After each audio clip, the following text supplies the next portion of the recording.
அடுத்தவங்க முன்னாடி உடனே வாழ்ந்து காட்டணும்னு நினைச்சு கையை சுட்டுக்காத. நீ போய் கடனாலேயே போய் நின்றாத. அடுத்தவன் உன்னை ப்ரெஷர் கொடுப்பான்.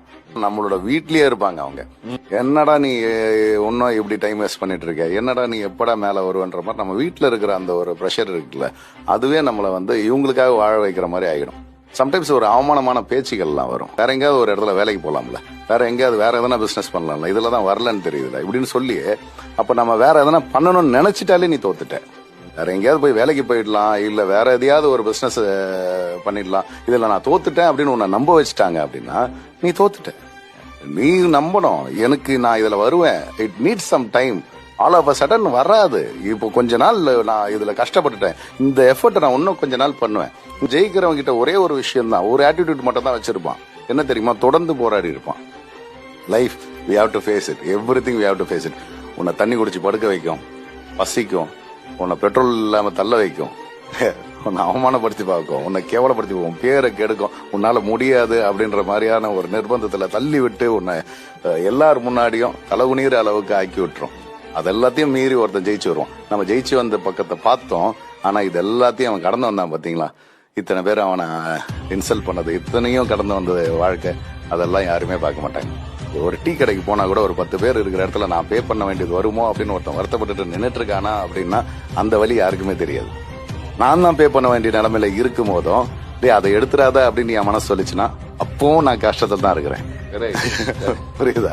சோ அப்ப இந்த மாதிரி எல்லா நிலைமைகளையும் ஒருத்தன் கடந்து தான் வந்திருப்பான். ஆலவசரம் ஒருத்தன் ஜெயிச்சிட மாட்டான் சார். அதுக்கு ஒரு டைம் வரும். ஆனா அந்த டைம் எப்போனா இவன் தொடர்ந்து போராடிட்டே இருந்தாதான். எனக்குன்னு இப்ப ஜோசியம் சொல்லிட்டாங்க, ஜாதகம் சொல்லிட்டாங்க, எனக்கு இந்த வருஷம் சரியில்லையா, இதெல்லாம் சும்மா சார். எல்லா வருஷமா நல்ல வருஷம். There is no wrong time to do a right thing. நம்மளை பார்த்து சில சில்லறை பேருக்கு பார்த்து நம்ம சிரிக்கிறானுங்க. தம்பி, உங்களுக்காக அவனு சொல்லிக் கொள்வது ஒன்று மட்டும்தான், நான் வாழ்க்கையில தோத்துதான் போயிட்டேன், என்ன செத்து போல.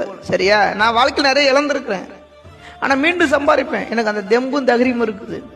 நான் எங்க விழுந்தனோ அங்க இழுந்து ஓடி மீண்டும் சம்பாரிச்சு நான் பெரிய இடத்துக்கு போயிட்டு வந்துருவேன். ஆனா நீங்க என்னமும் அதே இடத்துல நின்றுட்டு சிரிச்சுக்கிட்டு இருப்பீங்க. சரியா? நான் உன்னை விடலாம் உங்க ஒப்பனே நான் பார்த்தவன். என்ன, இதுக்கு தன்னம்பிக்கை நிறைய இருக்கு தம்பி. பல பேர்த்த பார்த்தவன் நானு. ஆனா வாழ்க்கையில நான் தோத்துற முடியும் நீ கனவு காணாத. சரியா? பிறப்பு ஒரு முறை தான், இறப்பு ஒரு முறை தான். ஆனா அந்த பிறந்த பிறப்புக்கு பெருமை சேர்க்கிற அளவுக்கு நான் வாழ்ந்துட்டு சாவேனே தவிர உங்களை மாதிரி ஏதோ ஒரு மூலையில் நின்றுக்கிட்டு ஒருத்தரை கலாய்ச்சி நிக்க போறது நான் கிடையாது. நீங்க அங்கேதான் தம்பி நிற்பீங்க. 100 வருஷம் ஆனாலும் நீங்க அங்கேதான் இருப்பீங்க. ஆனா நான் என் குறிப்பிட்ட வயசு ஒரு 70 வயசு இருக்குமா, அந்த 70 வருஷத்துக்குள்ள நான் ஆடாத ஆட்டம்லாம் ஆடிட்டு தான் சாவேன் தம்பி. இப்பவும் சொல்றேன், நான் வாழ்க்கையில தோத்து தான் போயிட்டேன், இன்னும் சாகல. எல்லாம் படிச்சா காரு வீடுன்னு நிம்மதியா இருக்கலாம்னா உன் காலேஜ் வாத்தியார் ஏன் இன்னும் ஸ்கூட்டர்ல வர்றாரு, கார்ல வரலன்னு என்னைக்காவது யோசிச்சு பாத்துருக்கிறியா? இங்க நமக்கு சொல்லி கொடுத்த எல்லாமே ஒரு பொய்ப்பா. உன் காலேஜ் சர்டிபிகேட் உனக்கு ஒரு வேலையை வாங்கி கொடுக்கலாம், ஆனா அது உன் வாழ்க்கையில ஒரு நாளும் நிம்மதியையும் உயர்ந்த நிலையையும் தராது. நல்ல பணக்காரங்களா உருவாக்குறது என்னன்னு தெரியுமா? பயமில்லாத மனசு, கத்துக்கிற திறமை, ரிஸ்க் எடுக்கிற தைரியம். சும்மா இப்படி செய்ய அப்படி செய்யு இந்த உலகம் கத்துக்கிட்டே இருக்கும். ஆனா உண்மையான விளையாட்டு எப்பவும் இந்த 3 விஷயத்துலதான் இருக்கு. கூட்டத்துல போய் உன் அடையாளத்தை தொலைக்கிறதுக்கு பதிலா சிங்கம் மாதிரி தனியா கம்பீரமா இரு. கடைசியா ஒண்ணு சொல்லிக்கிறேன்பா, நீ படிச்சத திறமையா மாத்து, அந்த திறமைய செயலா மாத்து, செயல ஜெயமா மாத்து. வாழ்க்கையில முன்னேறி போறது பெரிய டிகிரி வச்சிருக்கிறவன் இல்ல, பலமான மனநிலை வச்சிருக்கிறவன்.